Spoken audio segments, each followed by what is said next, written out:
Hey everybody, James Yeager, back in the middle of the deep dark forest. And people talk about me needing cardio. And the microphone is right here by my mouth. So anytime I take a deep breath, it sounds like I'm out of breath. Another guy said, asked me how much cocaine I did before the video because I kept sniffing. And it's odd to me that in the winter time, I'm outside, and in that video it was like 40 degrees. Why somebody wouldn't have a sniffle? Why does it, every time I sniff, has it got to be cocaine? Couldn't I snort methamphetamines? I don't know. But I'm back out here, no false pretenses, back out the range. Later on, excuse me, Jay Gibson is going to join us, and we'll talk to Jay. He's got a little bit different kind of experiment he's doing, and I'll let him kind of discuss that when he gets here and on through the evening. But one of the main questions, I asked again my friends on social media what their questions were, and one of the main things was like site selection. I talked about before, and I'll just say it again, if you think you found your spot, pretend you didn't. Like, pretend it's imperfect. Look for the imperfection. And what I mean by that is, look around for the deadfall. Like, you can't see it on the screen there, but there's a big limb hanging in a tree right there. But look around. Now, it's wintertime here, but like there's a dead tree. I think you can see this. Dead one right here. And so look for stuff like that before you set up camp. And something that small, if it hits you in the head, I don't know if it'd kill you, but certainly a concussion, a severe wound, poke an eye out for sure.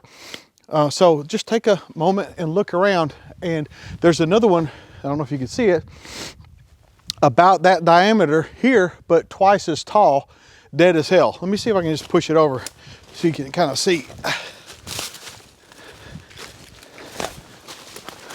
You got to be careful so the top doesn't snap off and hit you on the way down.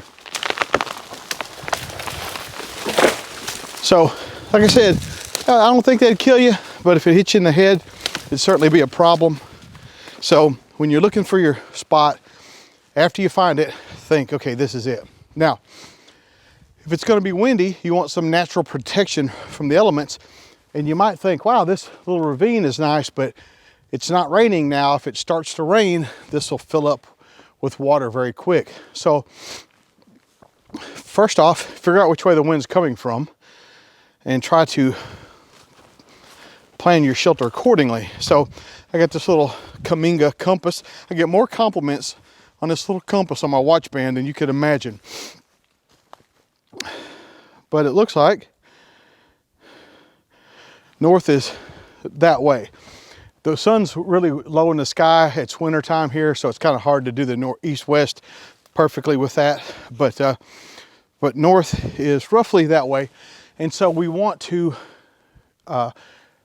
keep that north wind off of us. And I'm going to go ahead and tell you, if you can, start paying attention to the next 72 hours worth of weather in your area.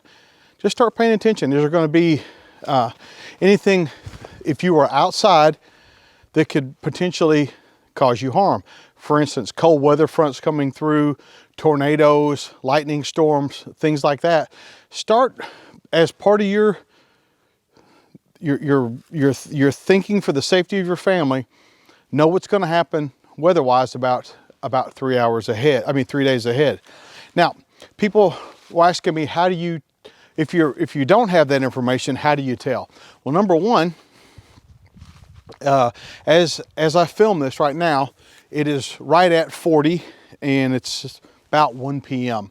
It's supposed to get down to about 20 tonight. That's without the feels like temperature from the wind, whatever. Shit, my mind went blank. But wind chill factor. So if it's clear during the day and in the evening, cloud cover starts coming over, or if it just stays cloudy all day and all night, it's going to be warmer. Those clouds act as like a blanket. But even if it were clear today, the sun warming everything up, and clouds came in tonight, it would be 10 or 15 degrees warmer just from the cloud cover at night. So clouds at night, other than rain, are actually a really good thing. There's the old saying, red sky at night, sailors delight. Red sky in the morn, sailors be warned. And that's an old sailing adage, and it's relative truth. If the sun's going down and it appears red, the next day is probably going to be really good for you. Especially if you're going that direction, probably going to be really good for you. You get up in the morning and through the rising sun is red, typically going to be a stormy day for you, bad weather in some respect. And so there's not a lot you can do about the weather other than be prepared for it. What I'm going to tell you is this. My range bag is kind of like my bug out bag for teaching. And what I mean by that is I'm always prepared for solid 3 seasons. Always got sunscreen in there, always got some kind of fleece and some kind of headgear and stuff like that. So always, and might not be set up for a good winter, but I guarantee you for a crisp fall day or a late cold day in the spring, I'm prepared for it. And so your bug out bag should kind of be the same way. My bug out bag, I have what I call the cold weather addendum. It's another small duffel bag that I make sure that it is with my bug out bag that's in my truck in the cold months, with better, the furry headgear and the bigger coat and stuff like that. And so trying to look ahead, but at least have some kind of jacket or fleece, preferably waterproof, in your bug out bag. Even if you live in the desert, you guys know it gets cold at night and stuff like that. And I'll show you, I've got a Accu-Tac bug out jacket, folds up real small. It stays in my bug out bag. I'm actually wearing Accu-Tac breeches, going to give them a good try out here. I have a Accu-Tac coat I did not bring with me. I have a 511 jacket that I've never worn out when it was cold, so I'm going to test it out. This is what these things are for me to test my personal gear. And but seems site selection. So if the wind is going to come in from the north tonight, I can build a shelter to block that wind, or I can find a natural shelter. So I'm just kind of looking out. I see a spot right over here. I'll take the camera over there and show you guys what I'm looking at. Okay, so this is just a few yards over from where I was talking to you. Briars. So just to keep you oriented, this way is north from my little handy compass. So right in here, I could do something probably. And so what I'm looking for now is are those dead trees. And I see a dead tree right there. I'm looking for the dead trees and stuff like that. This is very rocky ground right here. So I'm wondering if there might be a little bit better spot. But so what I got right here are briars. And you guys that don't live in the South, sometimes we call them sticker bushes. If you don't know, if they're growing, they're also on the ground. So if you lay down there, you're probably going to get them stuck in you. So you need to clear that spot out of the way.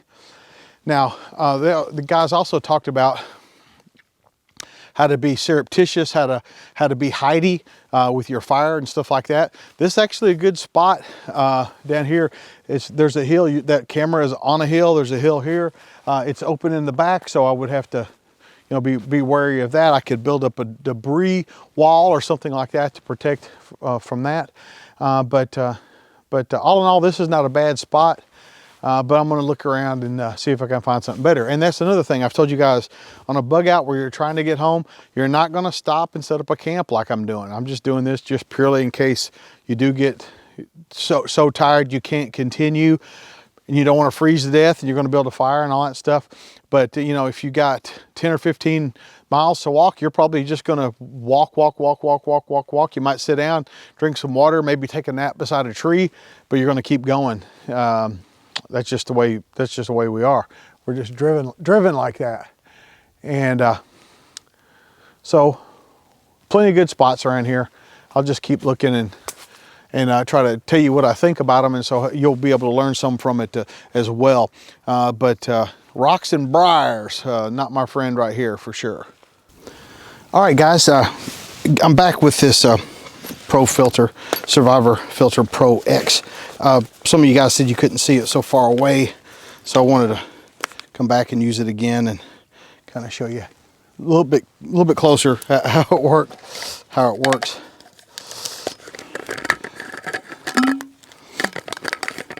And these are Nalgene bottles. They got these handy caps on them that are just fantastic.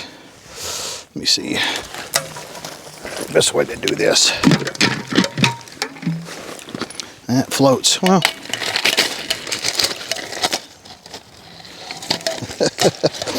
no help here. And I'm stirring up the water. That's perfect. All right. So, clean water comes out of this cap, out of this tube, sorry. And I blew out the filter because it got down below freezing the night. It's going to again tonight.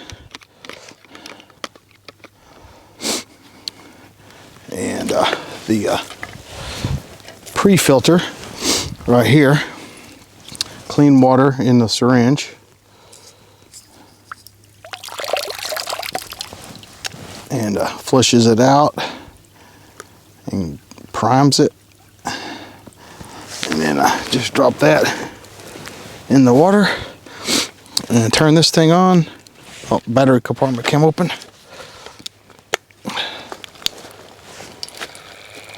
And it's pumping.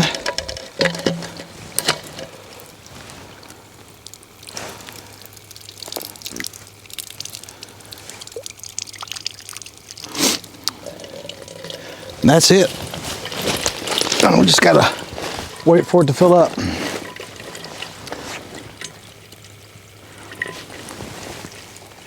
And it's got a little floater on it, so you can figure out the depth that you want it to float.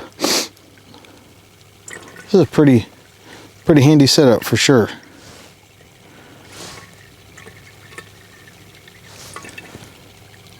It's got bubbles going through it and stuff like that, but it's pumping away. I'm afraid this is going to be a pretty boring piece of video.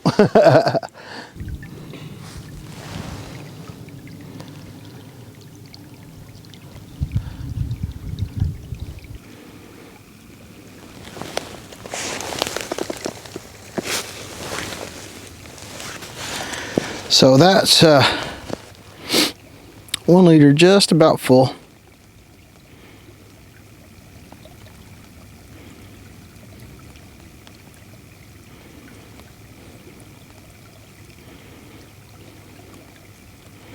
Yeah, it's just moving right along there. Like I said before, if you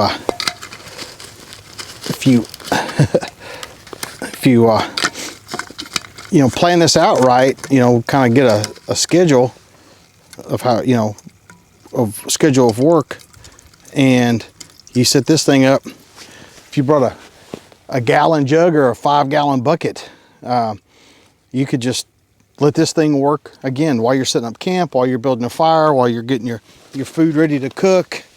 And when I did the video before, people were like, well, I prefer this or I prefer that. Well, unless you've used both of them, I don't know how you can prefer either one. So I haven't compared this to anybody other than its own self. And I don't know any unit that'll fit in a bag that size that will generate as much water as this one is. And I don't know how many liters, gallons, hectare of water it will, it'll process with that set of batteries in it. But it's pretty cool. It's a pretty cool rig no matter what. Well, I've been asked a couple of times how to ration your water. I'm gonna say it again. If you got clean drinking water, put it in your stomach. Like, there's no saving this bottle of water till later or whatever. All the water you can put in your stomach, every chance you get, you should. So if you come up to a water source like this, while that second bottle is filling, you should be putting as much of this as you can in your stomach. And I mean, don't throw up, of course, but like, the fresh water is a commodity. And if you have the ability to carry more in your biological canteen, then you should. So don't save your water. Don't even try to. Get it in your stomach. Don't ration it.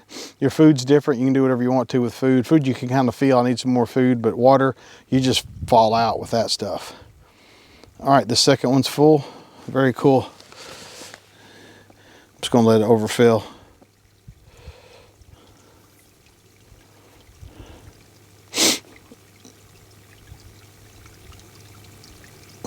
This is a pretty neat rig.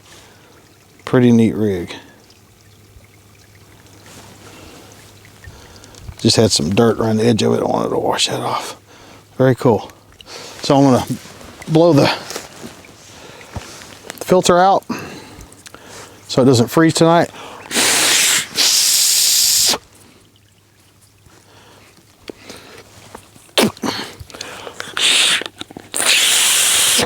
I think I got it.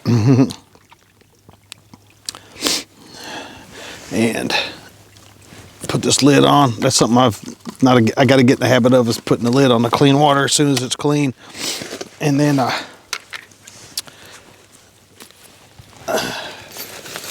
putting this away. I need to try this with a power pack and see how it does, if it works faster than with the double A's. It has to. It has to.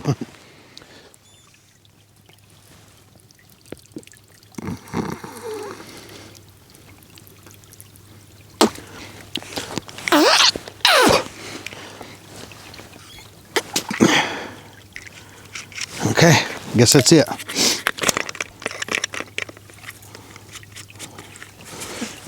All right. Oop.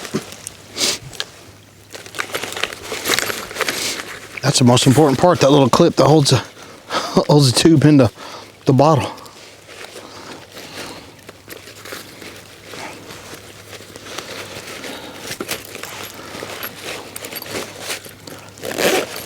All right. So I got this Goal Zero solar charger for Christmas. Thank you, David and Kaylee.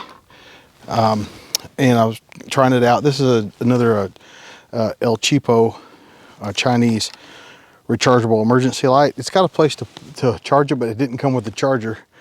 And it's got a USB output, but we gotta get it charged first. And so I'm trying to soak up what little bit of sunlight we have today.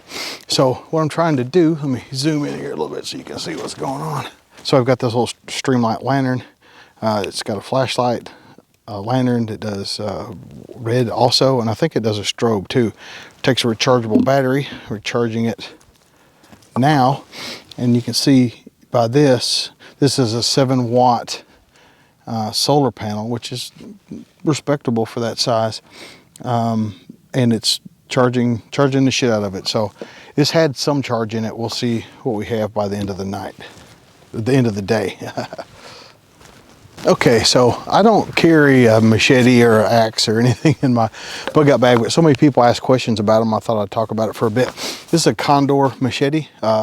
The case, nice heavy leather case. I've had this for about 7 or 8 years. It's been beat to shit and resharpened. Kentucky Lake Prepper, Chester Valls has sharpened it for me once or twice. And this whittling axe as well. I got this axe on his recommendation.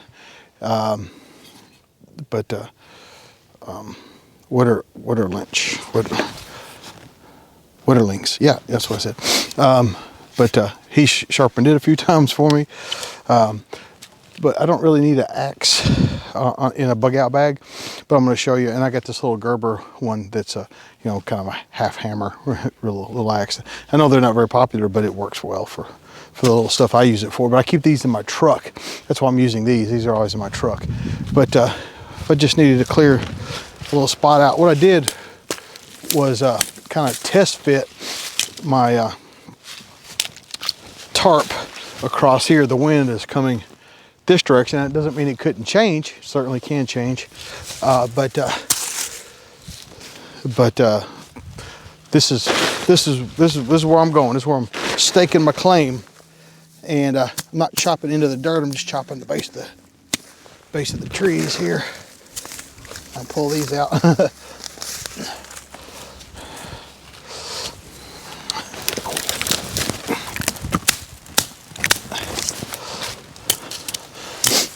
And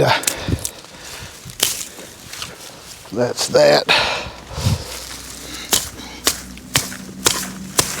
Trying desperately not to hit the axe into the ground or so many rocks here.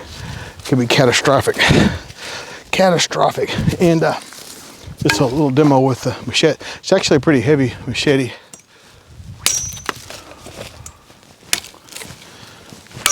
That was a good cut. It's just good. This cut good, just at the wrong angle.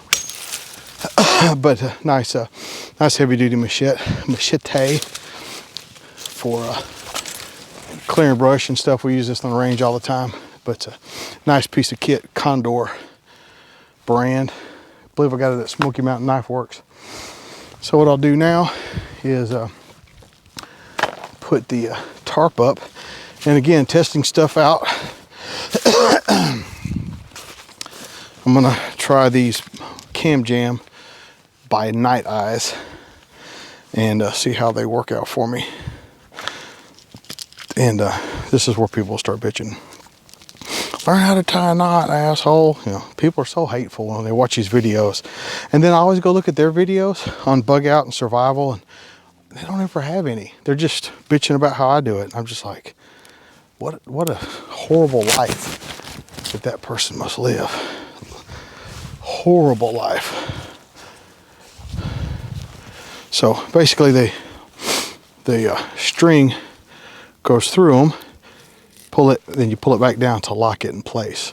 So I thought this might work if you're in a super hurry or something like that. Go ahead and get this one back out. If you're in a super hurry or something like that, and I'm going to use them tonight. It's supposed to be a little windy tonight. I think 10-15 mile an hour gusts, and so we'll see, you know, if they hold up, if the friction holds up on them and stuff. But it's a pretty simple affair. Yeah, pretty simple. So I'll just start with clipping this into the eyelet. Yeah, fits it fine. And I use these little stobs as a spacer. Of course, I'll probably wind up going lower. I could almost do this with one, but just for the sake of experimentation, I'm gonna go with two. So I pulled it back out of the notch, and I'll clip it to that rope and then lock it in. That should be it. We will see. And don't worry, I brought a trash bag. I always take my trash bag out. I don't ever leave my trash in the woods.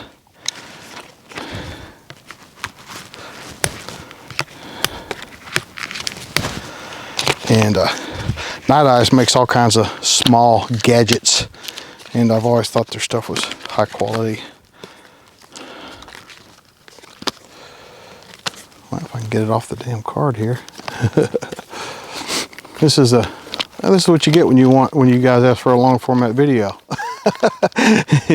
And you guys get to see me fucking shit up and breaking stuff and doing it wrong. And some of you guys appreciate that. Some other people just call me a fucking dumbass. But again, no pretense out here. I'm out here to test gear. I've never used these before. And I'm not one of these guys that practices and then says I'm using it for the first time. I'm not one of those guys.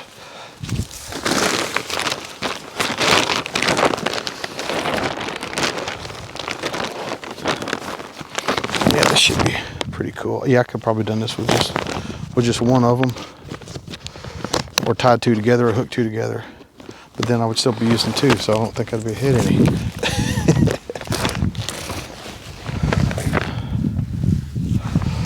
I'm gonna hook it back through the eyelet. If I can get two to fit through the eyelet. Yeah.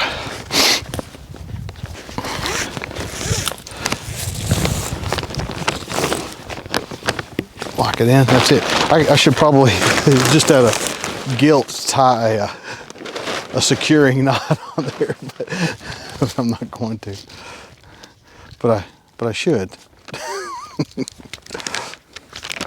If it gets windy tonight, I might regret that decision. But I will admit my failure. All right.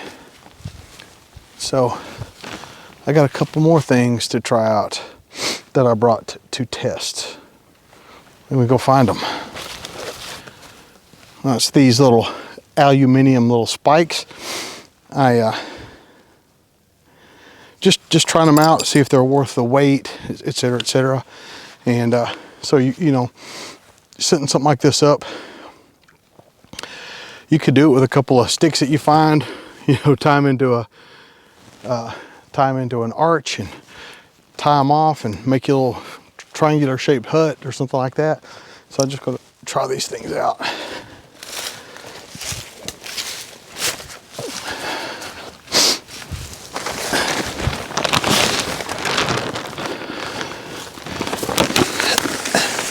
And the question is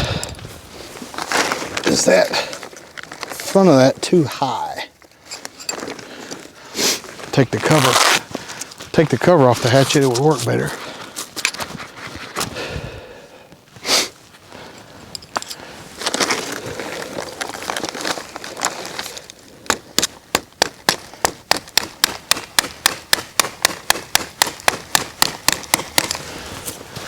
Yeah, I think the front of that is higher than I want it to be.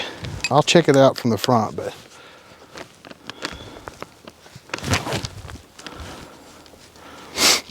it's funny because the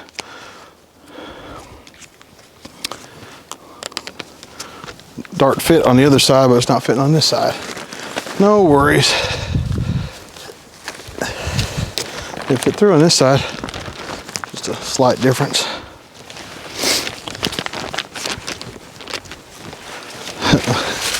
That won't come out. I jinxed myself.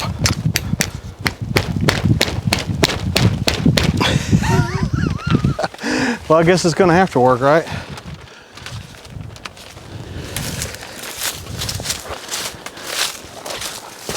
Another cool thing about the Gerber is it has a knife in the handle, so it makes it pretty cool little rig, especially the ones with the longer handle. I know they're not well liked, but I've had good service out of it. All right, let's get these lowered down.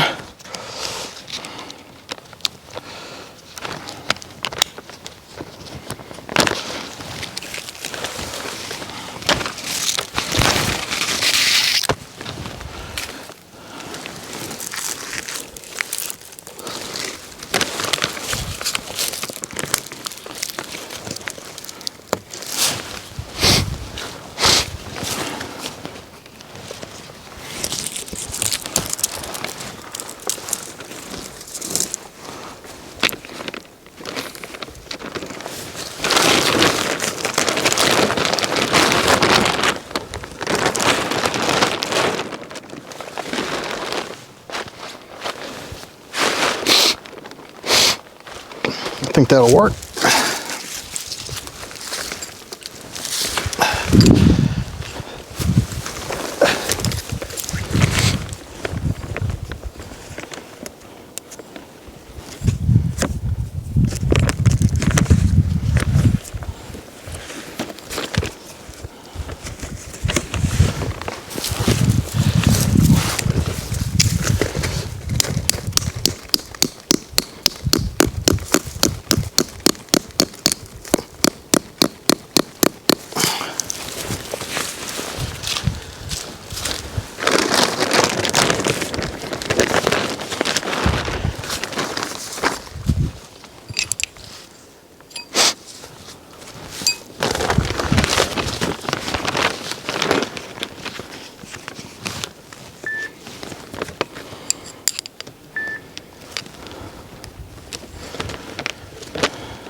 This is the other saw I wanted to show you. It's much smaller, much more compact, but it still has a lot of cutting power. So could cut a couple of branches here.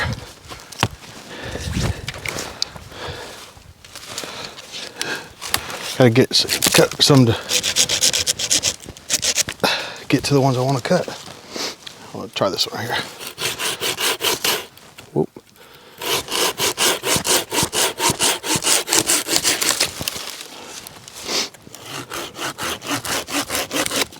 So pretty legit little saw.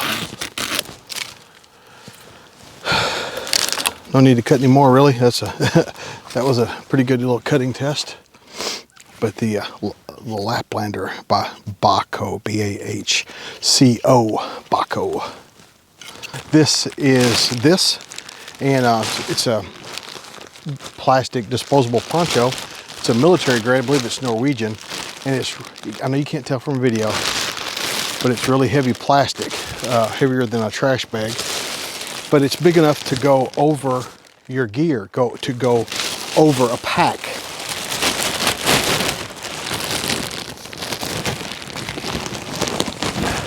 So if you look how much room is in the back, that's enough to go over a military rucksack, over all your gear out front, stuff like that. A guy on the other video said, on the Swagman video said, don't wear a poncho because the water will run down your boots. Well, if you're so skinny that if you wear a poncho that the water runs down your boots, you might need to hit the gym. And you're certainly not wearing a chest rig or a pack of any kind. If the water's running down your boots, you got bigger problems than that.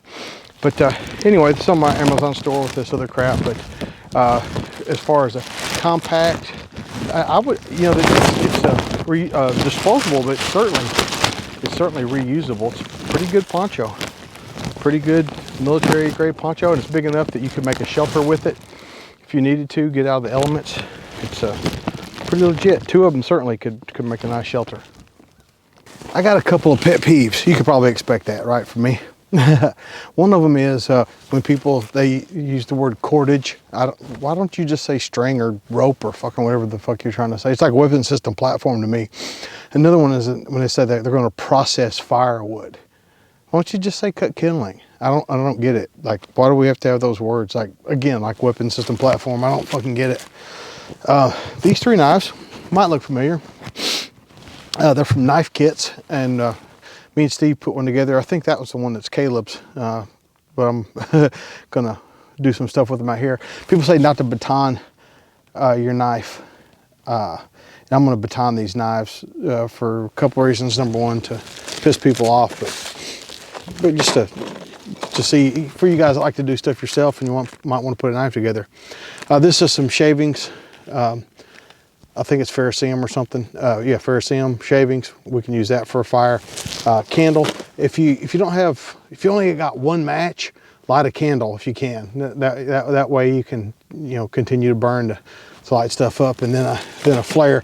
I haven't really decided what we'll start it with, but I like to show the flare just to show people, you know, how easy it is to make a fire with a flare. But without further ado, doing a bunch of stuff with these knives you're not supposed to.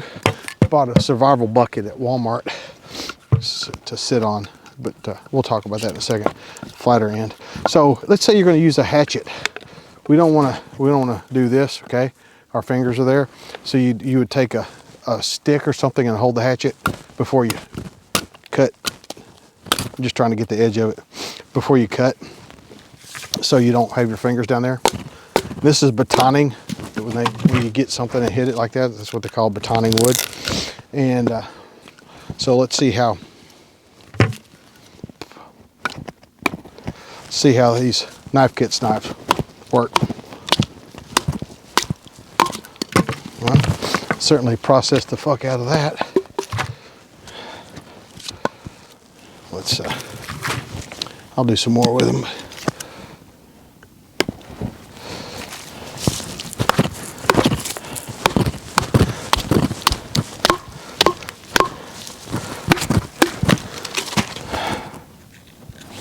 They believe it or not, they had a really nice edge on them right out of the box. This one will be tough just because the blade is so small.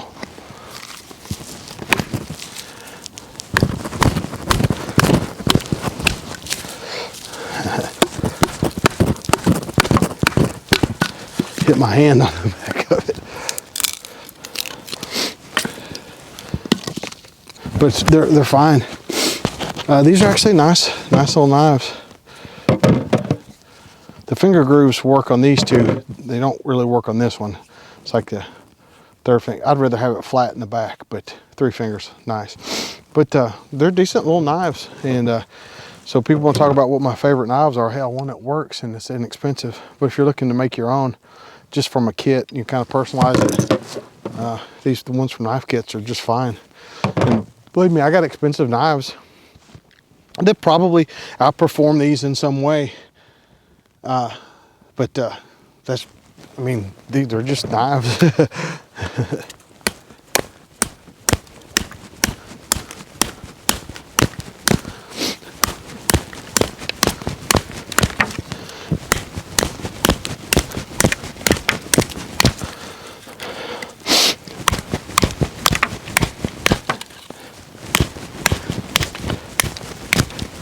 I mean,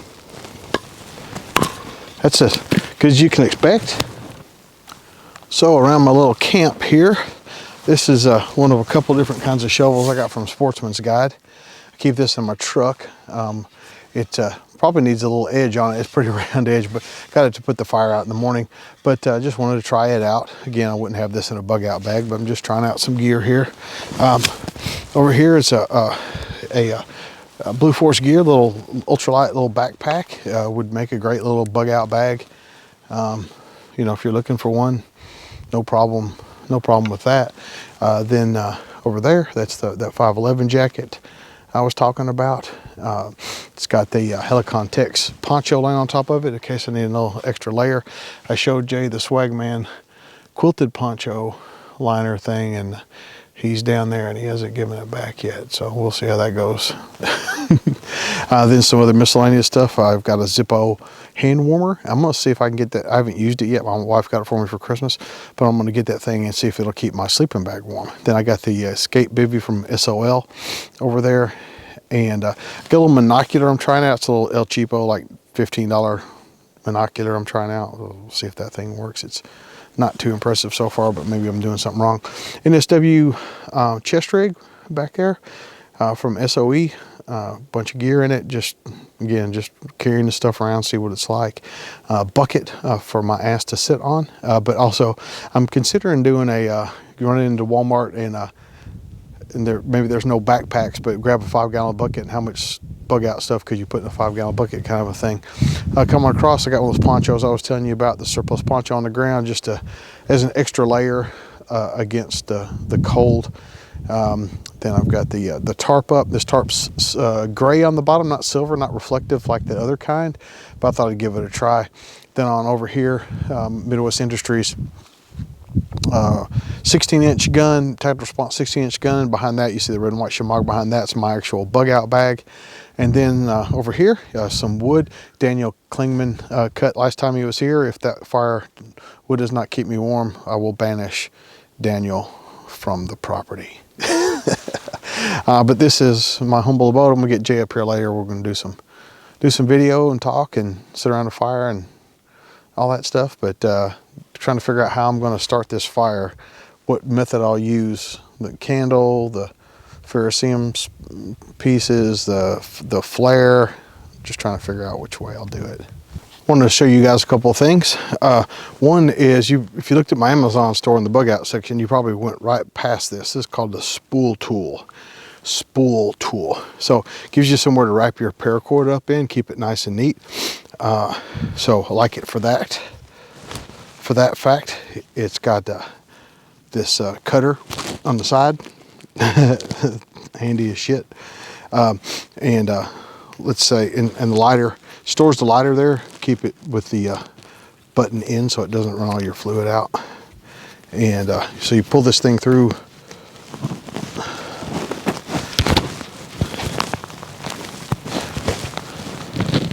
Of course, you drop the other piece.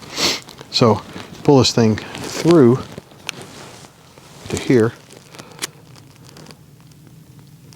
It's starting to get pretty windy out.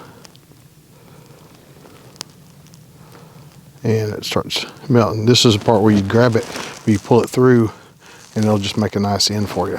It's pretty cool. Spool tool. This is one of those things that literally, I don't know the people that work there. I don't know anybody there, but this is one of those things that literally, like, instead of having, you know, even when it's wound up nice, when you unspool it, you tend to be in a hurry, throw it back in the bag, and now you got a knotted mess. This thing keeps me from having a knotted mess in my bag. So I really dig it. Again, and it's like another lighter. Like, you might be, oh, I forgot my lighter, but then you get your, oh, spool tool's got one in it, you know, another place for it. So another thing I want to show you guys is from Fremont Knives, and it's their survival tool. And see what you guys think about it. Just got it. I haven't used it. That thing is fucking sharp. It's sharp. So what I'm seeing for this is absolutely a survival tool. If you need to scrape something, you could also use the paracord to lash this to, you know, a piece of wood and make a hatchet with it. So I'm not into the bushcraft side of things or whatever, but for you bushcrafter guys, is a razor sharp D-shaped blade useful? I don't know, but I know you can fuck somebody up with it.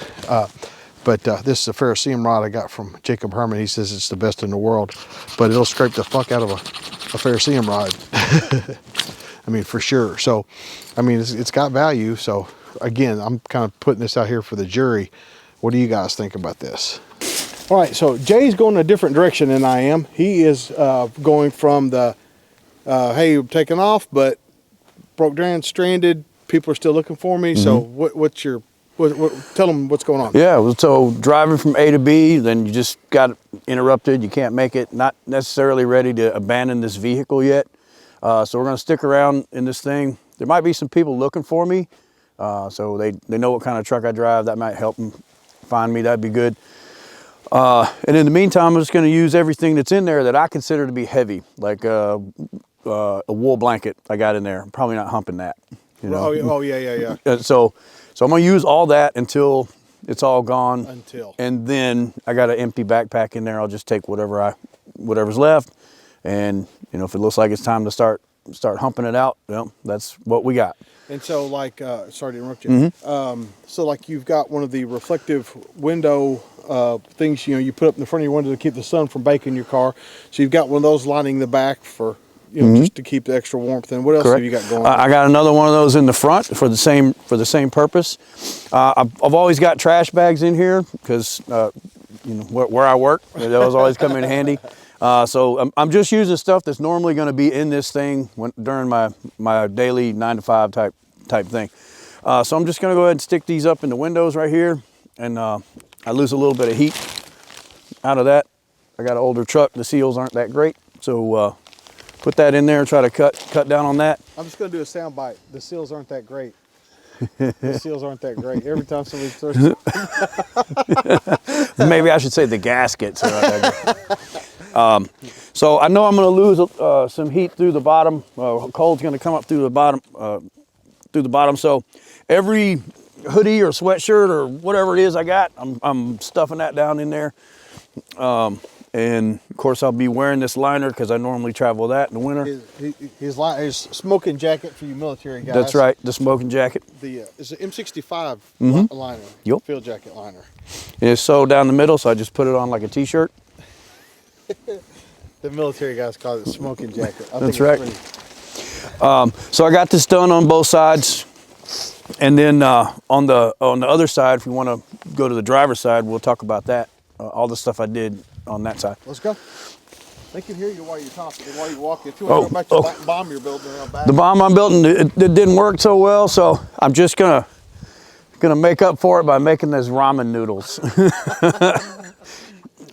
He just experimented with some stoves and stuff like that. Yeah, I got about 3 ways to make a fire or boil some water in here. So if I needed to get some water, out of a creek or something. I wasn't sure.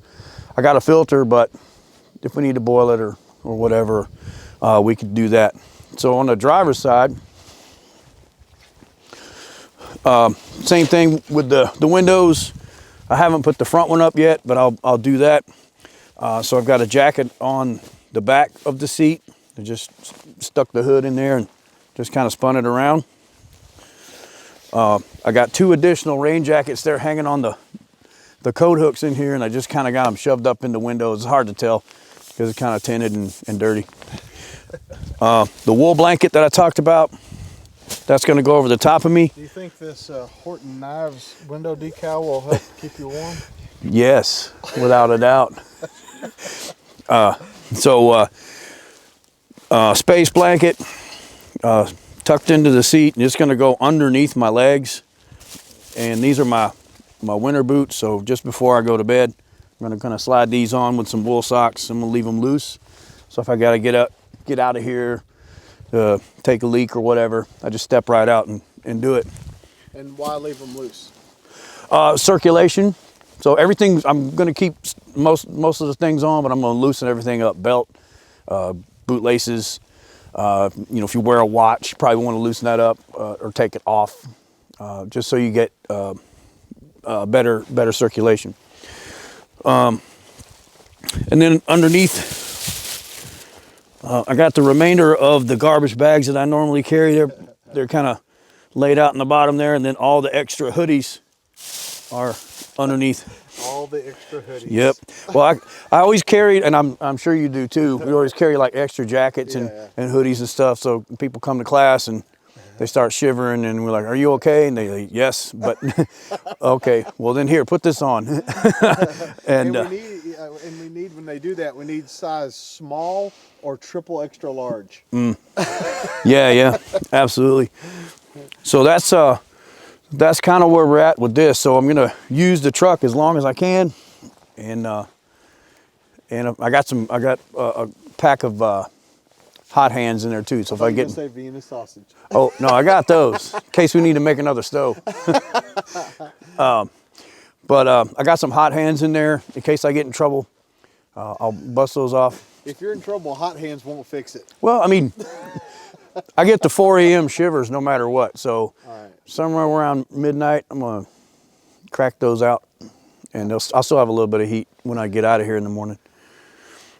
All right. And I think that's everything. Cool. Well, we'll join you later at the fire for a fireside chat. Okay. Take a good look at these ramens for us, because I got some too. I didn't tell you, but I bought some too. Which flavor is that? Pork. I don't think you're following the directions, because I think you're supposed to heat the water before you put the flavor packet in. That's weird. That's weird. It's so weird. So this Gold Zero charger, didn't know exactly what I was doing with it when I first got it out. Lewis sorted me out on it. But we'll see what kind of charge we got on that Streamlight battery. But this thing, I didn't know exactly what was going on with this, but it fits on here via magnets, and then it's got this cord in it. This panel in it to hold it open like that. So it's pretty legit. Pretty legit little thing, and don't have any way of measuring how much voltage we put into the battery, but should be pretty cool. This Kato, this other El Cheapo, we'll see.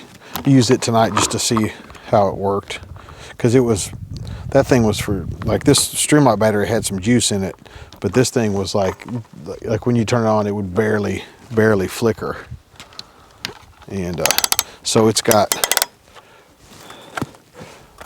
2 lights and the flashlight kind of thing. So we'll play with that tonight. See how it goes. So this thing zips up, goes inside here. Should probably put a couple of cords, fit my phone and stuff in there. Pretty cool little piece of kit. So I decided to go with the magnesium. I said ferrocerium earlier. Magnesium. And so I use these chips and just some pine shavings.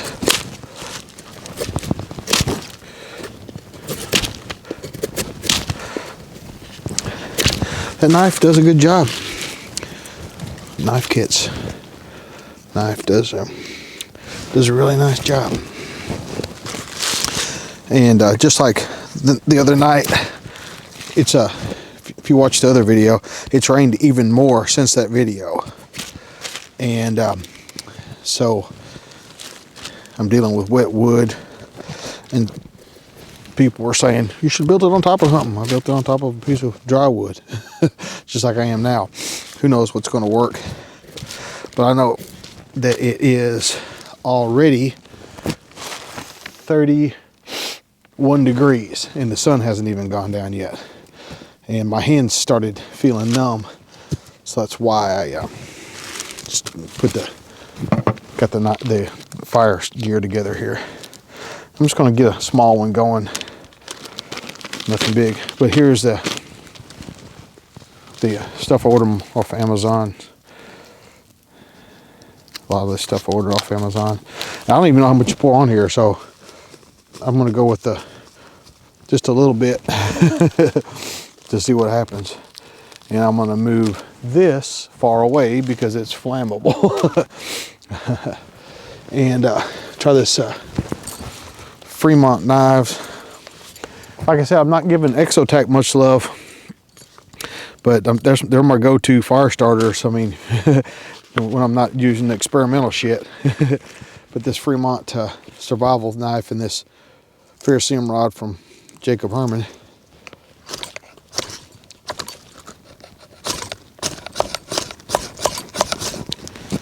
Well, apparently having this on the rocking side didn't work out too well for me.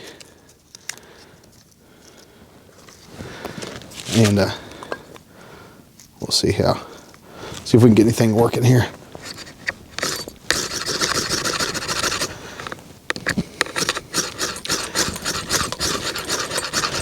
Didn't really think that would go. Needs to be smaller, of course.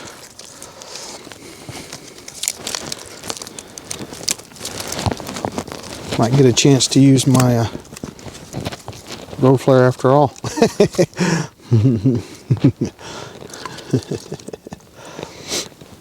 Let's see here. Well, I don't know if I used those chips wrong or what have you, but didn't much care for them. So this cap that comes with the emergency candle, sort of stand or to douse it when you're done with it. And so earlier I was saying if you only had one match, light the candle with that match and then light your fire from there. Let's see how this works. I just put it under the end here, under one strand of wood.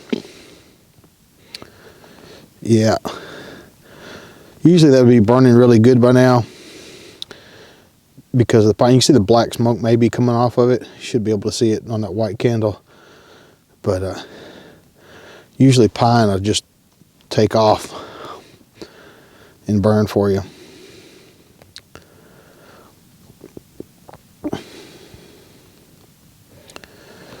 Now here's a piece of that I chopped off that was drier in the middle, and it's lit right up. I don't know if you can see it in the black smoke coming off of it.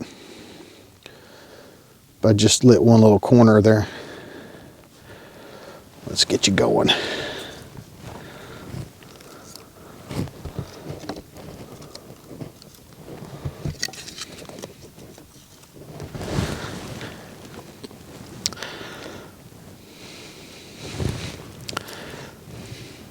seems to me the most interesting part of these videos is when the person lights the fire, and it seems like it always goes well.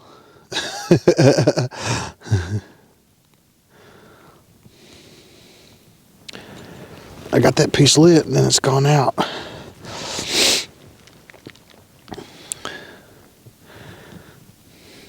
All this wood, nothing to burn. Almost put my candle out. That would have sucked.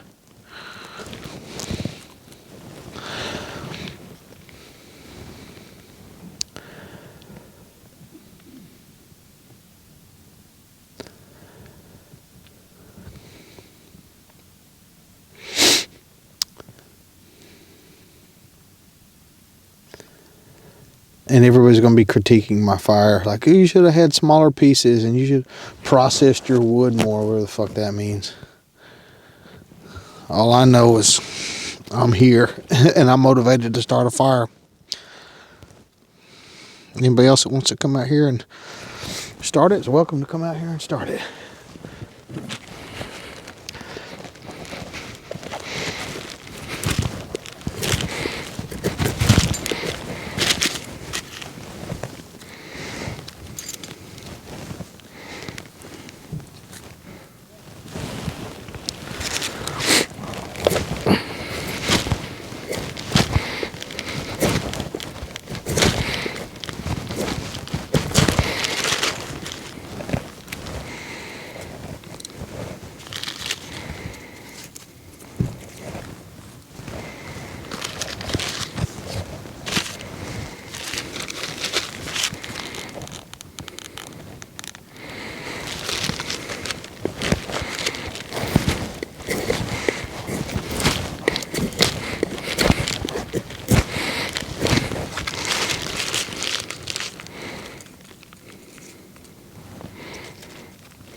It'll start burning and then it stops burning.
I know it's a funky looking fire, huh?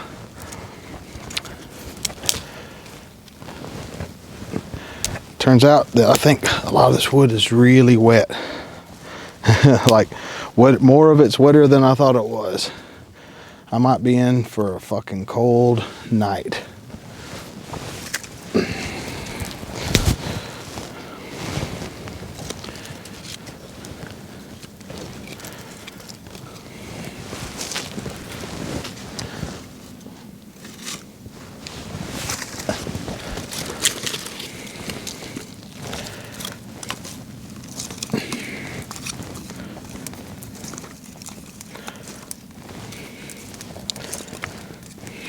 I know, this is a weird fire. It's burning from the top down.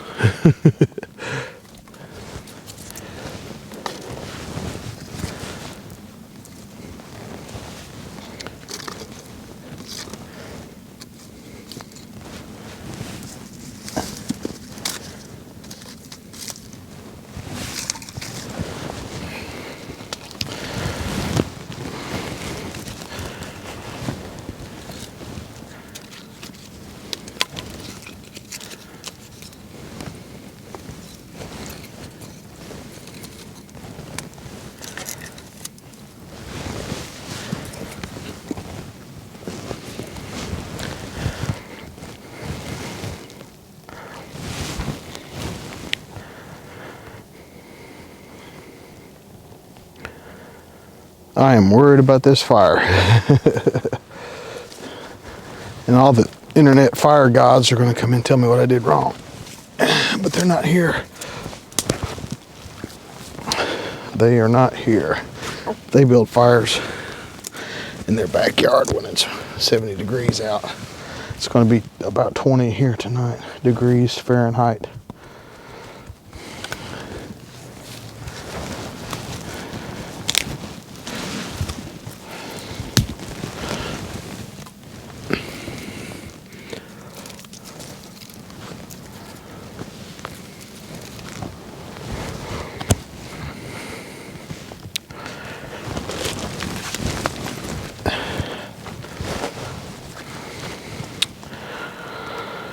Yeah, I think I need to be prepared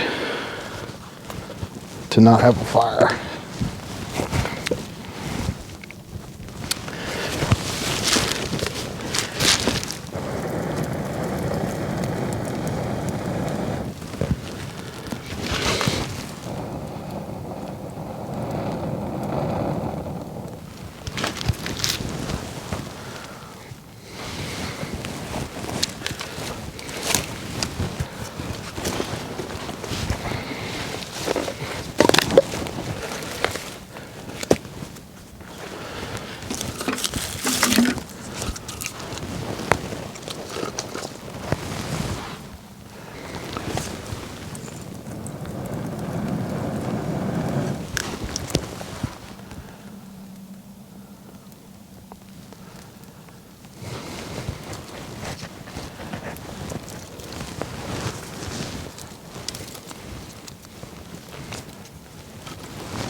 You can say whatever you want. This thing should be a fire by now. I mean, it's burning, don't get me wrong, but it ain't burning like it usually does when it's dry.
I just can't wait for the fire ninjas to tell me how the different ways I fucked this up. You can see, let me turn this light off. You can see the bed of coals there.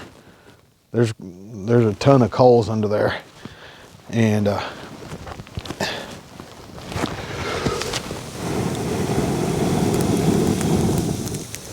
I've done this a bunch, and it'll flame up, it'll burn for a few minutes. I think, yeah, okay, it's gonna go, but it doesn't.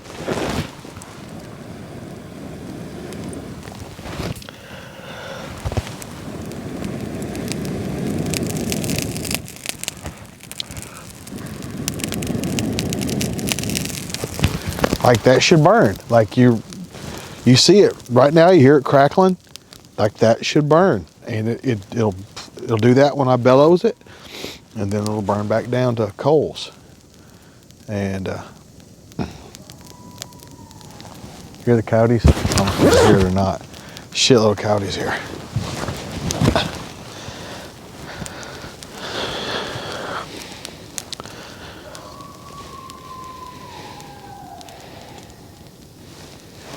You should be able to hear that. That's pretty loud.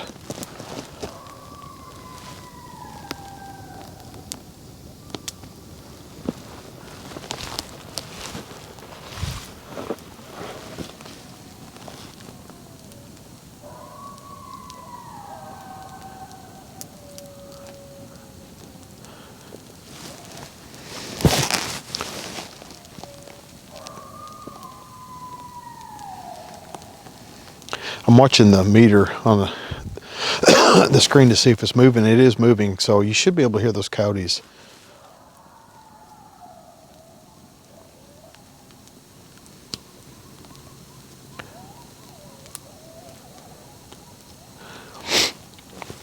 Well, the fire is burning better than it has.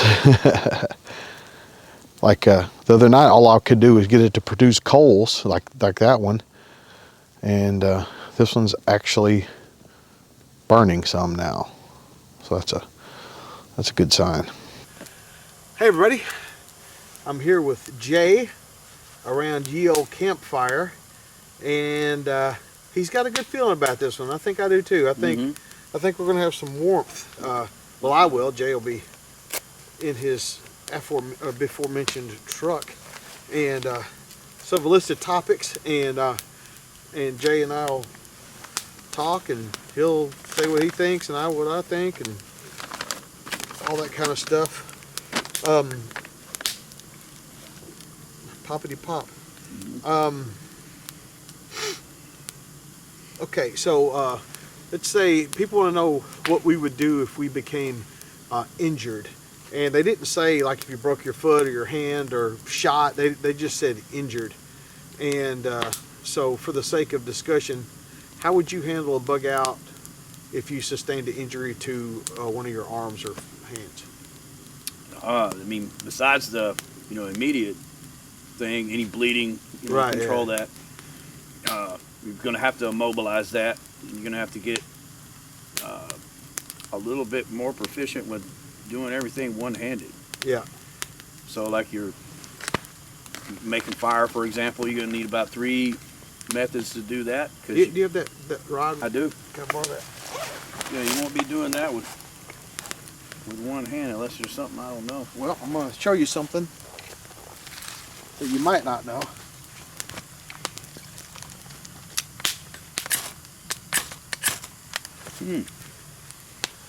So you can, if you can think your way through it.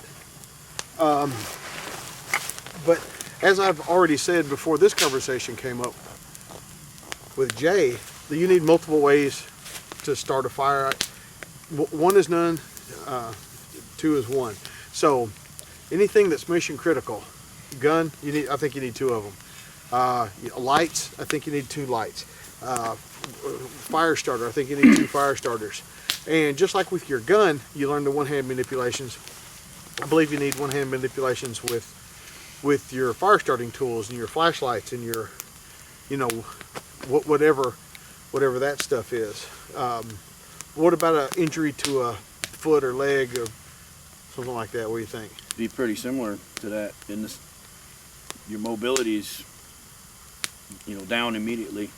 I told them if they lose mobility, they're probably going to die where they're at. Could be. I mean, it just depends on Yeah. how how motivated they are to the. I thought telling them they would die would motivate them to keep moving. Check your right up here. There's an ember on that. I thought it was a reflection at first. Well, let's talk about that. So one of the things about synthetics, which I love so much, they dry fast, typically very warm, but cotton and wool, embers don't affect them the same way. Like wool, I'm not going to say it's flame proof, but it's very, very flame resistant. And so if a piece of ember got on wool, it's not a big deal, or cotton. But on if this shirt was a full synthetic shirt and it got on there, and now I got a real hole in my shirt and maybe burned too. So we were back on, I think, mobility. I'm curious if they are thinking in terms of like longer term, like treatment or antibiotics or fighting infections and that type of stuff. Like you can carry this stuff on your person to keep somebody from bleeding to death from a wound through their leg or something like that, a tourniquet and a bandage, but it'd take a pallet full of stuff to get them well. Antibiotics and bandages to keep changing and and all that stuff. And a place to do it. And a clean, safe place to do that stuff. Yeah. So I don't know, when they ask these questions, I don't think they know what they're asking. And I'm not saying it to be mean.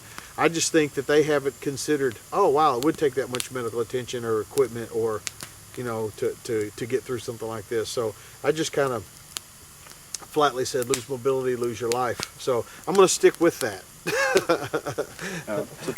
Suffice to say, you're going to have to treat any one of those wounds like you would any other, broken this or that, burned or cut. There's a knife involved, or maybe a hatchet or a machete. Or the odds of you injuring yourself, it's like earlier I was talking to them about, like don't hold the thing and hit it with your hatchet, hold it with a stick, and so your fingers aren't near the, people that don't use that stuff, they don't think about it. And I know a lot of people have like chainsaws in their garage, and in case, and they've never taken a class on how to use it or even read the fucking manual or watched a YouTube video, for heaven's sake, and they get those things out and they're quite dangerous.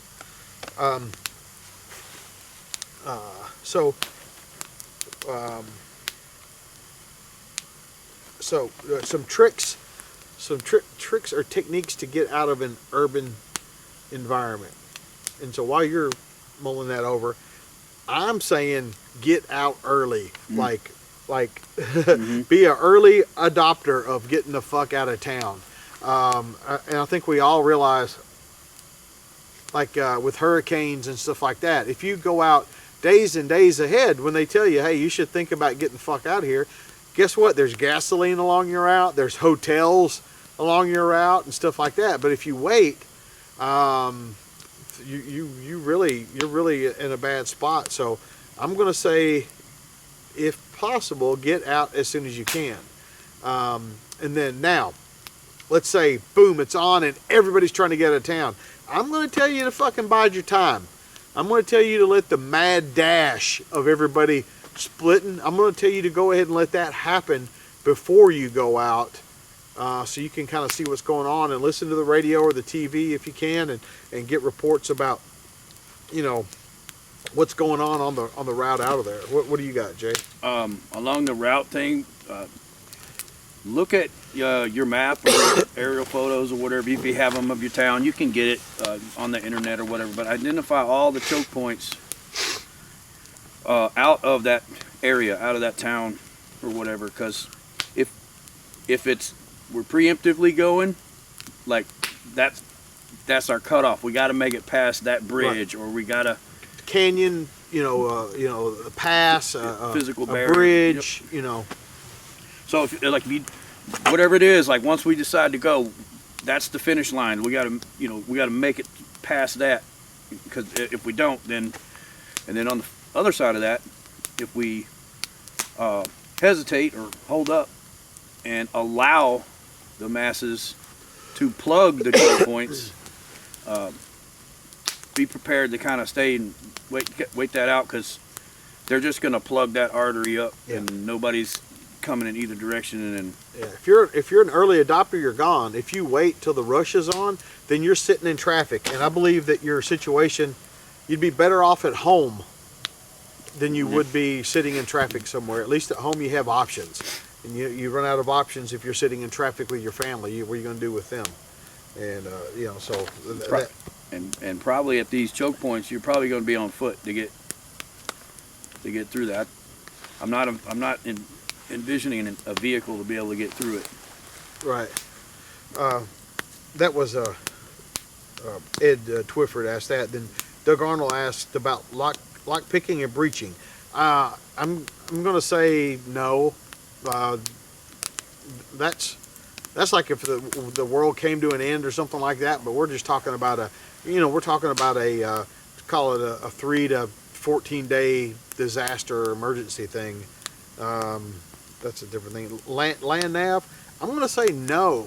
And what I mean by that is I've got some maps and stuff we can talk about route planning and stuff on, Jay, later on, not tonight, but later on.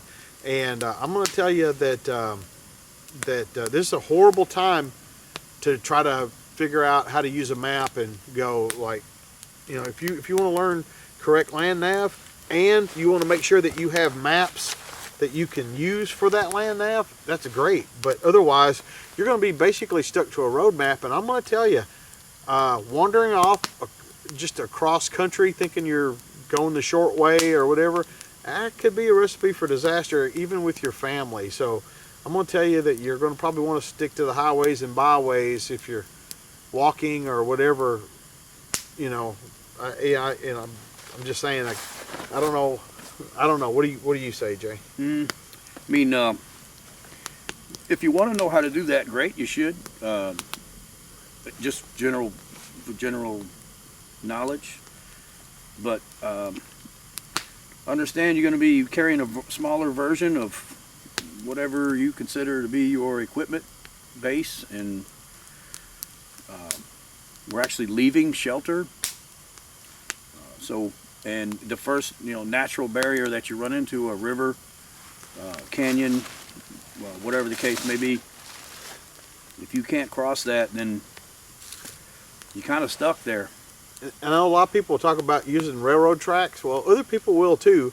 But in case you've never seen a railroad bridge before, like that goes across a canyon, that's pretty, if you're afraid of heights, or if there's anybody in your group, your family, that's afraid of heights, they're not going to walk across a railroad bridge that traverses a ravine. This is not going to happen. There's no guardrails. You can see through it. If you misstep, you could fall through maybe, or at least your leg could. Mm-hmm.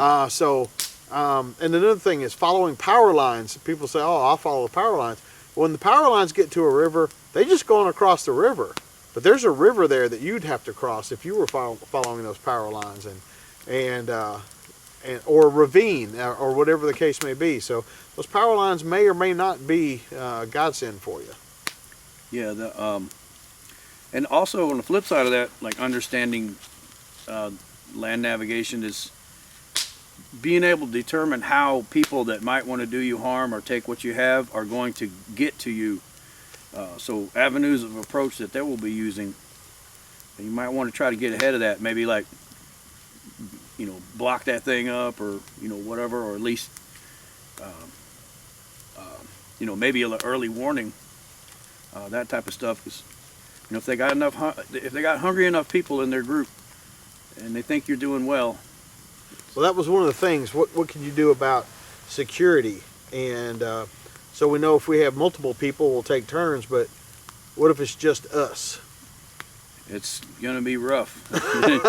Gonna be some long hitches. I don't know if they still do it, but many years ago, a sniper team was just 2 guys, and so that was easily 12 on, 12 off, or you had to break it up because nobody can do a straight 12. Right. It's not but that's essentially what you're doing, and then trying to place it like there's a switch like in the half hour, so there's still somebody awake 30 minutes on the back side of that, and there's somebody coming around 30 minutes into that. So there's some degree of overlap in there, because if two's all you got, then it's gonna be tough. But I don't know of any other way to do it than that. Yeah, I don't know. It'd be tough. So it'd be like, what he's saying is it'd be like whatever, 4.5 hours on, 4 hours off, or something like that. Two, yeah. However you want to chop it up. And it has a lot to do with, like, how far did you move today? Was it a rough day, or are we okay? So that's gonna determine that, and that's where those caffeine pills will come in handy. Yeah. So that's a tough one when you're by yourself. And there's of course electronic countermeasures, but now we're talking carrying a bunch of stuff, and now, like, they know for sure you're there because now they've set off the alarm, or whatever. So it's no easy answer there for sure. Evan Dixon, tips for route planning to get from A to B, what to avoid, what to look for. I think Jay kind of hit on it when we started talking about choke points and stuff like that.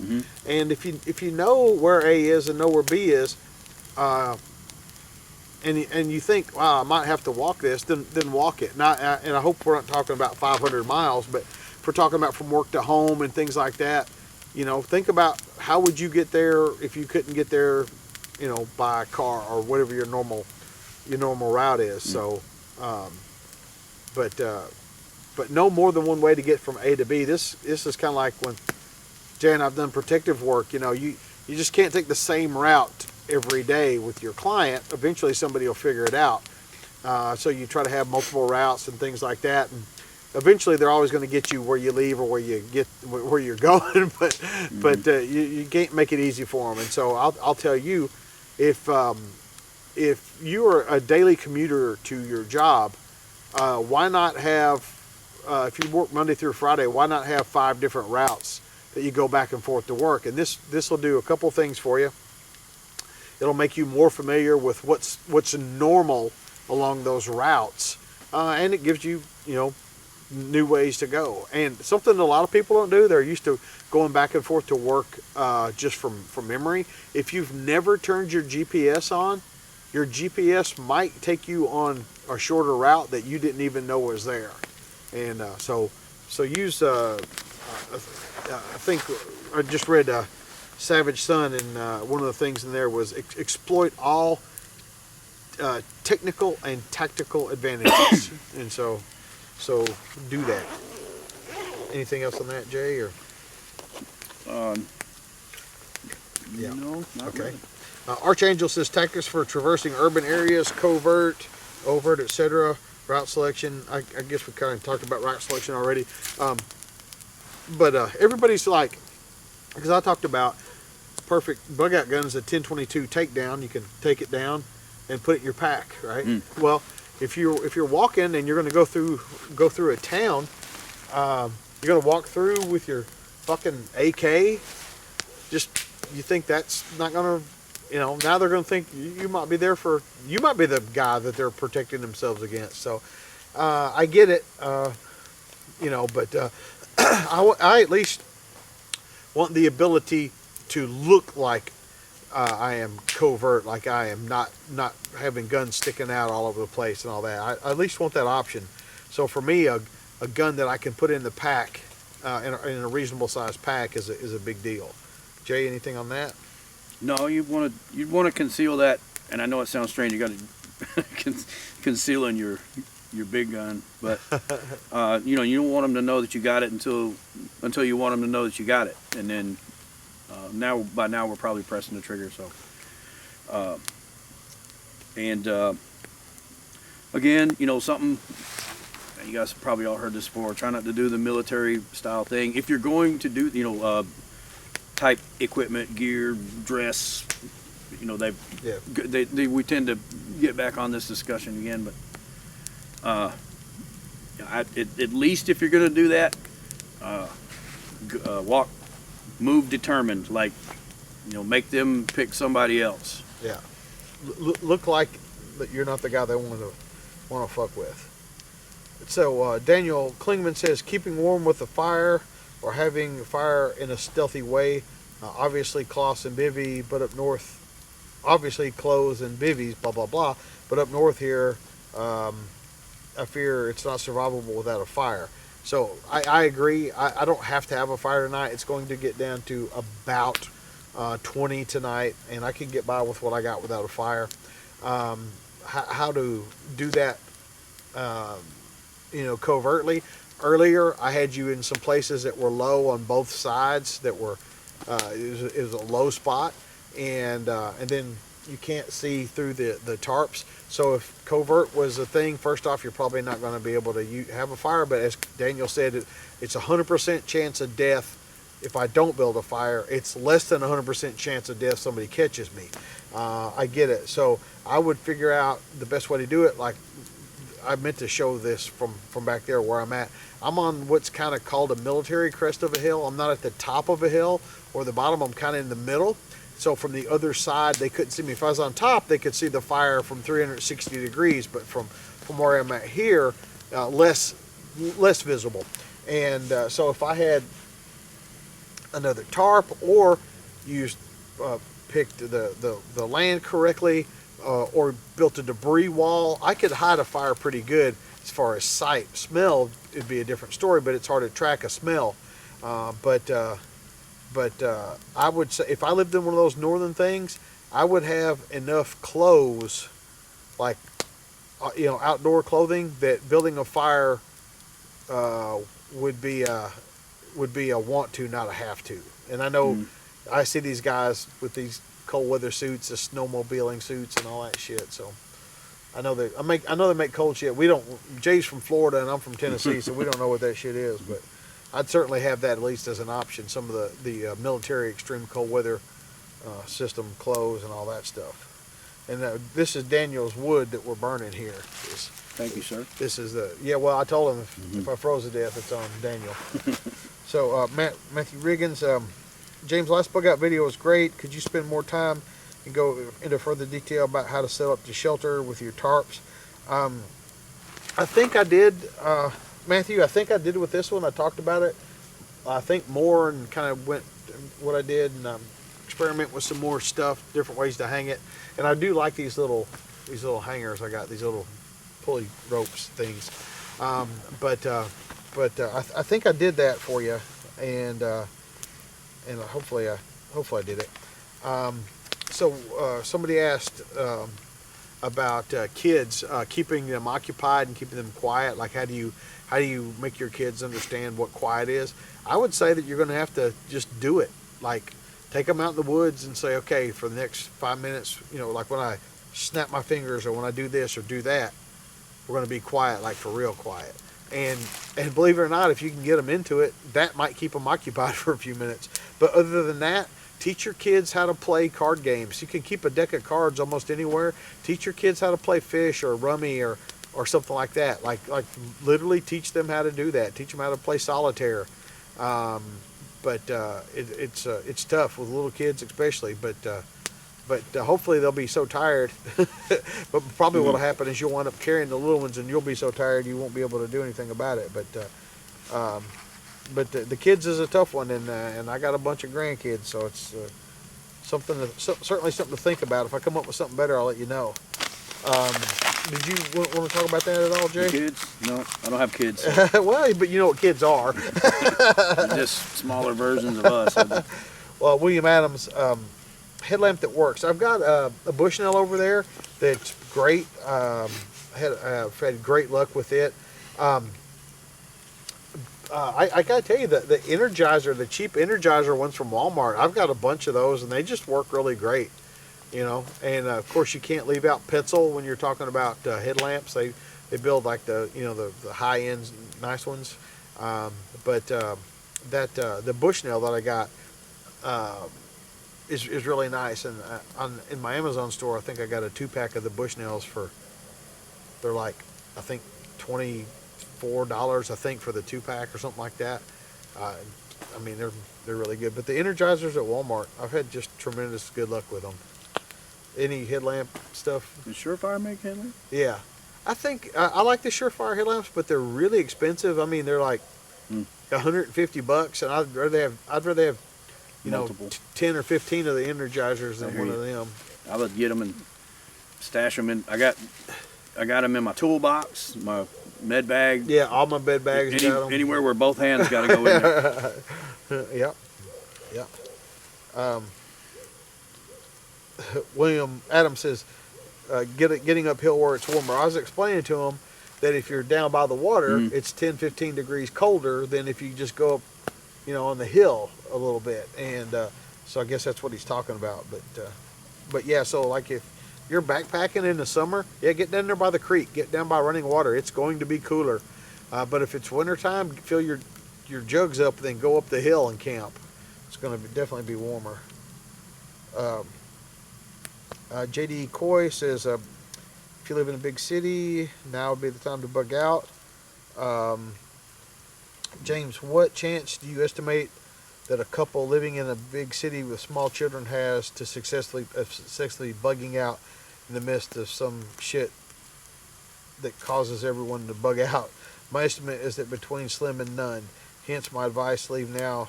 Yeah, if you're not going to leave way early, it goes back to what I said, JD, then stay where you're at. Be prepared, food, water, shelter, to stay where you're at as long as you can. If you got little kids, like walking out's not even an issue. You're not even an issue with little kids. So if you can't drive out way early and get going, then be prepared to be at home. Like take steps now to be there at home with your kids. Heath Blevins, possible issues. Oh, wait a minute. Anything on that, Jay? No. Sorry, I didn't mean to just leave right. you off there. Heath says possible issues and protection from wildlife, especially while sleeping. Well, earlier you heard the coyotes earlier.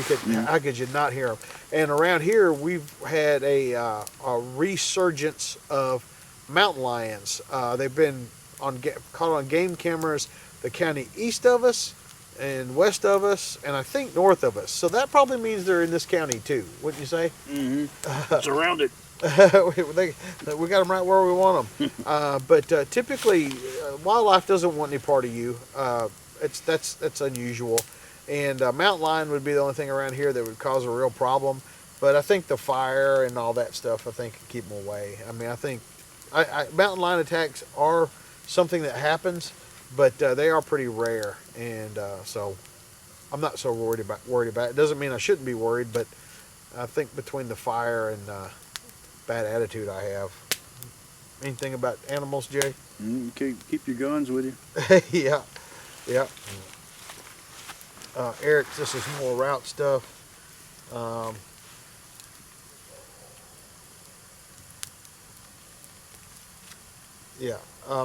Eric, he's asking more route stuff. Eric, he's asking about routes and stuff like that. Mm-hmm. And he's saying I'll probably wind up being on the street for a good portion. Plan on it.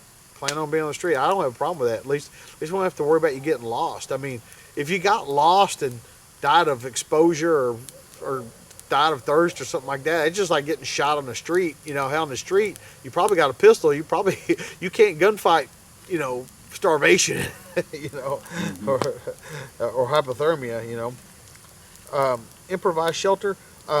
You can build what's called a debris shelter, especially if you find a tree that's kind of fallen over, but it's stabilized, and you can pile sticks on both sides of it and kind of make a little lean-to out of that. It's not very time-consuming, but doesn't really offer you much, really. It'll offer you protection from wind, but not from rain. And if you augmented that with your tarp, of course, it'd be for the rain too. Anything on improvised shelter? You're in an improvised shelter down there in your truck, but yeah. Well, I mean that's what it is. I mean, no, I mean just if you understand a few concepts in there about like retaining heat and shedding water off of you, blocking wind off of you. Yeah. So beyond that, the shape of whatever it is and material is kind of up to your imagination. So yeah. If you can learn as many different types and actually do them, like do a trial run on them before your hands are shaking and you're like before it's too late. Yeah, before you're like fuck my life. You want to be able to have say okay, I know my way around this. And Yeah, the city stuff is tough because it's in comparison to like moving. If you can get a map of rural places and you can say, okay, there's a creek, so be prepared to cross that. There's a road, be prepared to cross that. Blah blah blah blah blah. I doubt like the city ones might show you dead ends or I don't know, like buildings that cut across. You Right. know what I mean? Archways and stuff. Yeah, you're like, whoa, I can't walk through this. So that's a tough one. You're gonna have to do. You have to do it. You're gonna have to do some more route walking them Yeah. and figuring out how you're gonna do it. And it's like, all right, and what would hamper my speed? Yeah. Injury, someone that can't move, someone that's injured, someone that's elderly. That type of thing. And don't leave out a bicycle. My brother keeps a folding bicycle in his vehicle. He lives about 45 minutes from his house, and if something happened, he can via car, he can bike that in a day, no big deal. So me and Jay used to be in mountain biking pretty big.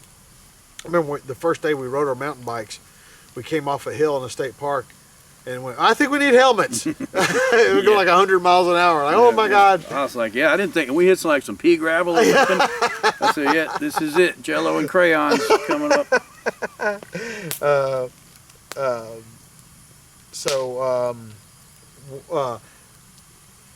So somebody asked about what to do with weapons while sleeping. He was given some good advice. He said if you keep it like right beside you, it'll suck the heat away from you.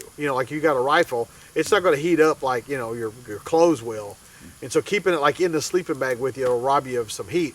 But I certainly wouldn't leave it far away for sure. Mine's against the tree, and mine's going to go under this plastic right here between me and the fire. That's where mine's going to go. Jay, anything on that? No, you do want to keep them nearby, accessible, cover them up, because the first indicator that there's somebody there, they're already mounted on top of you, punching you in the face. So I don't want him to know that thing's there until I'm either punching him with it or shooting him with it. Yeah, same. If they know it's there, they might just shoot you or stab you from the beginning. Somebody was asking about how to deal with condensation, not just like inside of a tent. And so like the shelters I've been doing, I would be lucky to get any condensation in them. But I would say just, the condensation, the two things that combat condensation are airflow and heat.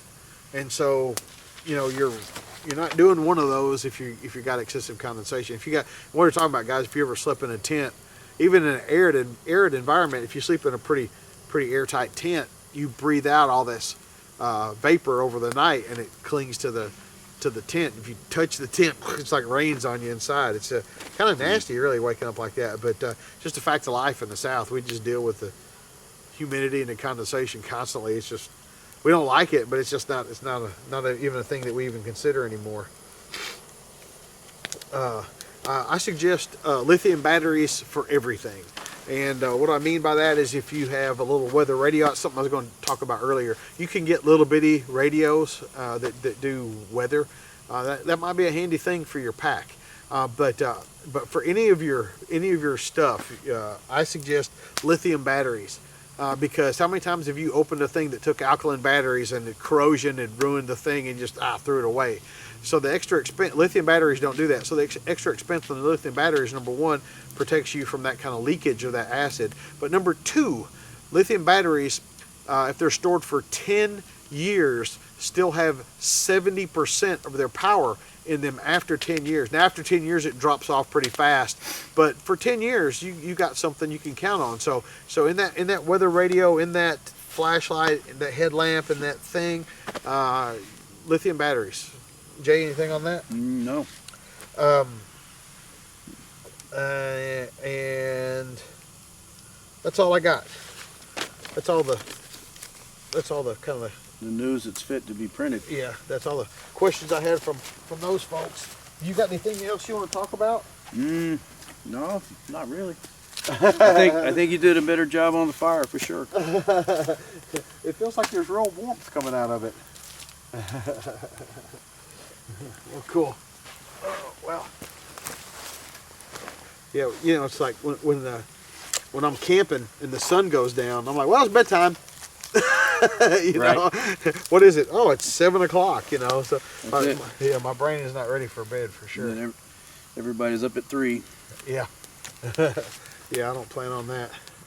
But that happens to me even when I'm at home, though. Right. Yeah. I don't know what to do about that. I think it's just the way you are, man. You've always kind of been like that. And then somewhere between 3 and sunrise, I have to pick an activity that doesn't make noise.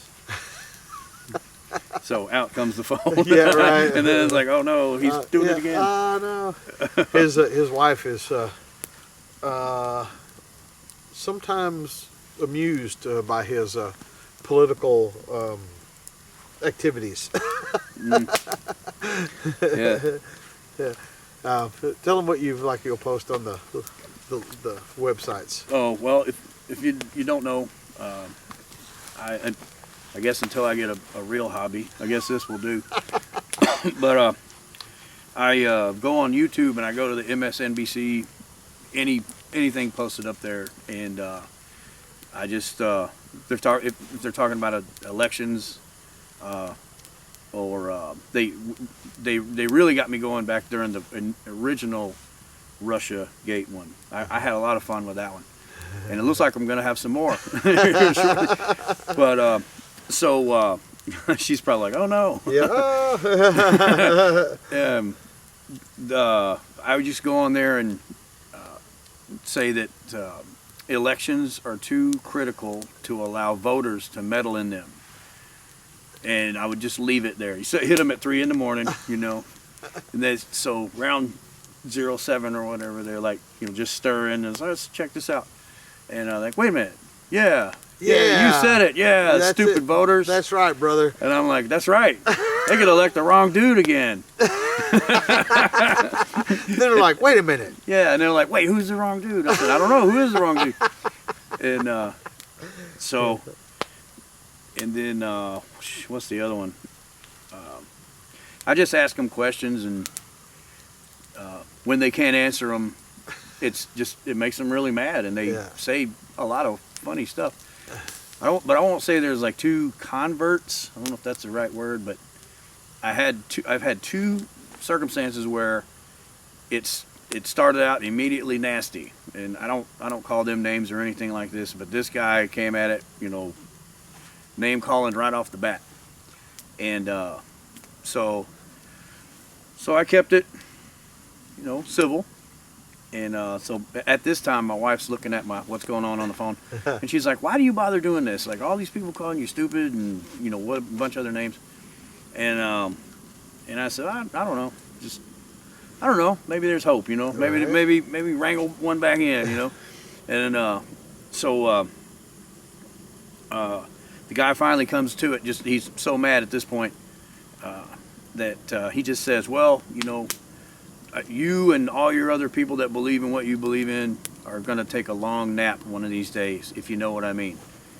And I said, that day comes to us all, period. And right after that, the guy says, "God bless you and your family, stay safe." And I said, "You too." And I showed that to my wife, and she was like, "Oh, damn." Like, that flipped around real quick. And she's like, "Was it worth it?" And I was like, yeah, nice. It was worth it. Nice. And so she said, "How many of those have you had?" I said, "This is the second one." So there's not a lot of them. That's 2. That's 2. 2 more than I had before. But I did kind of promise myself I wouldn't get too involved in that type of stuff, you know, the back and forth on the thing, and then damned if I didn't do it, you know. and they're like, you know, don't answer the comments, and then I see one, I gotta answer that. He's not getting away with that one, you know. I have so much fun on the internets. I bet. Oh, dude, people, you're an idiot. Oh, really? Okay. I mean, you call me a lot of things, but I mean, I don't, you know, fucking idiot. I don't know about that. But.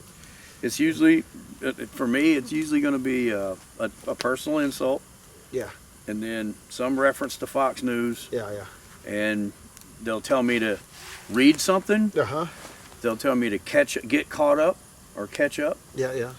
and on something, I was like, hey, remember, I'm the guy that was up at 3 this morning telling you that. So I don't need to catch up. Oh, people. So yeah, so it's just that's kind of like the ejection seat. You know, that's how you Yeah. can see it coming. Yeah. And anyway, I'm like, yeah, okay, that's fine. Moving on. Good shit. All right. Well, I guess the James and Jay show should come to an end before we start telling bad secrets. But Jay, I appreciate you hanging out with me here, and hope you don't get cold. And if you get cold, I got a nice warm spot right here, all warmed up for Right. you. You just come on up, and so I'll see you. I'll smell like campfire again in the morning, but hopefully I'll be warm this time. You will be. I think you're gonna be. This is the right. warmest fire I've built in the last few weeks. Are you doing the clear stuff? No, I was just going to No. do this time. Yeah. Just to try it, just to see what the difference was. All right, it's 8:15. It's about 24 degrees. Well, my thermometer is like that big. I don't know if I ever showed it to you, but got it so I can see it. This is a dry bag Osprey I got from Buddy of mine, Scott Gatling. It's a 30 liter, and you can use it for a backpack liner to keep all your stuff dry. But at night, I shove unused clothing in it, and I use it for a pillow. And it's one of those creature comfort things that makes me feel better. I haven't gotten the SOE bivvy out yet. I did put the 511 jacket on, and I do have the Swagman poncho here, and this time I'm not wearing it. I'm just using it for a blanket. And I got the microphone over here, so make sure you guys can hear me. But and I've got that poncho, that plastic poncho I was talking about as a ground pad, just to keep me from getting wet. But the fire had high hopes for it earlier, but it ebbs and flows. So I don't know how warm it's going to keep me tonight, but it's keeping me a little warm. And I gotta tell you, I got the base layer Blackhawk. I don't even think they make it anymore. I've got the 4.0 Under Armour. Then I got my fleece, my tactical response shirt, of course, this 511 jacket. And I wasn't cold before I put the 511 jacket on. I just put it on just a minute ago, just as a preventative. But I feel really comfortable now. I've got a Shimag around and a Carhartt cap beanie. I got these on my list. These are the warmest beanies ever. And they come down over your ears. And so for some reason when I wear it, people make bald jokes because I have them come down over my ears. But if your ears are that hairy, maybe you should get your ears trimmed or something like that. But there's no wind. I was expecting wind, and I used my compass and tried to sort out all the wind. Oh, this is my headlamp that just fell off. Bushnell headlamp. Damn it.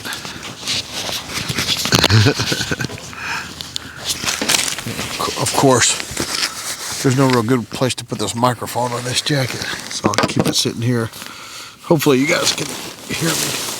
But this Bushnell, this is one of them. It's got a battery pack in the back, and I got it out and started using it and it wouldn't come on. I was like, God damn it, another piece of shit headlamp. And it's got a master switch on the back that I turned off to keep from it coming on in the bag, and I forgot to disengage it. But anyway, that works real good.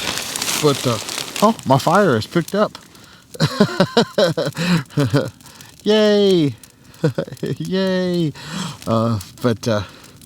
So like I said, it's just after 8:20 now, and I'll probably fall asleep about 9 probably. I used to go to sleep around 10, but out here it's kind of boring and all that stuff. And I mean, as far as like when all the work's done, it's just like what I do now. I sit here in the dark. So maybe that's something to consider, something to occupy my time. In the summertime, it'd be the exact opposite problem. It doesn't get dark till 9:30, close to 10, and hell, you know, if you walked all day, you'd be tired as hell. But you know, now right now it gets dark around 6 p.m. We're in here late winter, and sunrise about 6:30 a.m. So it's a medium day. But in the summertime, you know, 16 hours of light is just about it. So less boredom in the summer for doing stuff like this. Plus you're fighting mosquitoes. But I haven't gotten into SOE Bivy. Like I said, I've used it before on a 20-degree night in front of a fire like this. So I'm just going with the Swag Man for right now. If I get cold, I will put that on. I'm not proud. I wanted to get around it without taking my boots off. I just when I do these things, I'm always like, I might need to be up and on my feet and get going in a minute. And I might unlace my boots, but I wouldn't really want to ever take them off. But I would if I had to get in that sleeping bag. I don't know if they'd fit with the boots and all that because they're not very roomy. What else? Well, that's about all I can think of. Fire's putting out some heat right now, so maybe I'll get lucky and it'll keep me warm. Man, the other night it didn't. That's for sure. That's for sure. Well, I guess that's it. I got nothing else to report to you guys. Jay's out here, so you were talking about, you know, security for when you're out. Well, just get a J. I'm not worried. Tonight, I got a J out there, so shit, what the fuck do I got to be worried about? Fucking J. You can't do better than that. That's good as there is. That's the best security in the fucking world.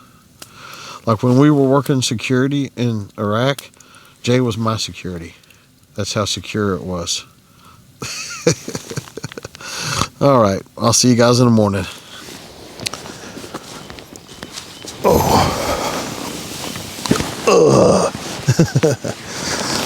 Good morning, everybody. Oh man, so it's like 18 right now.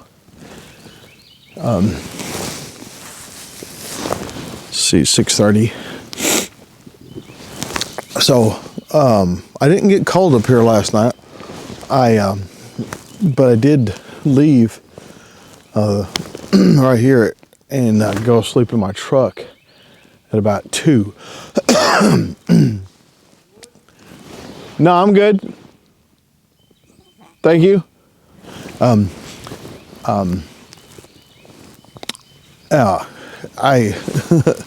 should have, I guess, tested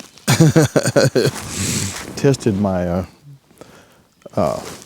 sleeping area out, but anyway, so the fire did okay. I wish it could have been a little bit hotter. I don't know what I'm dealing with here with these fires. And I didn't get cold. My feet got a little cold, and I just angled more towards the fire, and my feet were fine. And I laid up here, and I got on time lapse. I don't know how the time lapse will come out, but I laid up here and tossed and turned. I think I did the video. I think I actually kind of like started laying down at like 8 and tried to go to sleep in earnest by 10. And from 10 to 2, like, I mean, seriously, I slept like 10 minutes, and I wasn't cold. I just couldn't get comfortable. Just the rocks and stuff, and I hate to sound like such a ninny, but I just, man, I just thought about it, and I was like, man, I'm going to either just lay here all night, or I can jump in the truck and grab some sleep. So that's what I did. And this is the truth. I didn't get cold until I got inside the truck. I promise I wasn't cold up here. I didn't shiver until I got in the truck, and I had to start the truck to stop from shivering. That's the truth. I did not get cold up here. And I did put the 511 jacket on, which this thing is great. But I never got the bivvy out. But so again, full disclosure, I wanted to make sure that I told you guys I didn't sleep here all night. Hell, I didn't sleep here at all. What could I have done different? I don't know, but I could have I don't know. But one of the things is, oh yeah, I was going to tell you this, is I sleep with all my stuff, my gun and knives and all that stuff. And so when I would try to turn and stuff, there was always something jamming me, you know, a flashlight or a knife or a gun or something like that. And so I could have taken that stuff off, but I'm trying to. I didn't the other night, and I slept the other night. Not great, but I did sleep the other night. I guess I should, you know, if I actually want to have a restful sleep. Like last night, it was a problem. I think it was a combination of the ground, and it doesn't look rough. It looks very smooth, and even has pine needles. And I even piled up, you know, a little pile of pine needles. It just didn't work out. But what did work? The Katanica pants are great. Solomon boots are still great. 511 jacket's great. This Carhartt hat's great. And I promise it covers my ears up. It makes me feel warm. But I was impressed with those knife kits. Knives, those just, you know, like I said, just screw the handles on, just a knife. But if you want, you know, something that you did yourself, that's pretty cool. What else? I brought some black chai that I didn't make. I got up last night, I guess you can see my shovel, but got up last night and covered the fire up. I didn't want to, it was, even though it was burning really low and my truck's about 50 yards away, I didn't want to leave it. I'd wake up and the whole forest would be on fire. So I got up last night at 2 and covered the fire up and all that. That's the first time I used that shovel, worked fine. Better than trying to dig it up with my hands. Man, I think that's all I got. But appreciate you guys watching. Jay down there, Jay camped out in his truck down there. He probably did better than me. He intended to sleep in his truck. I didn't, so it kind of makes me feel like I failed at something.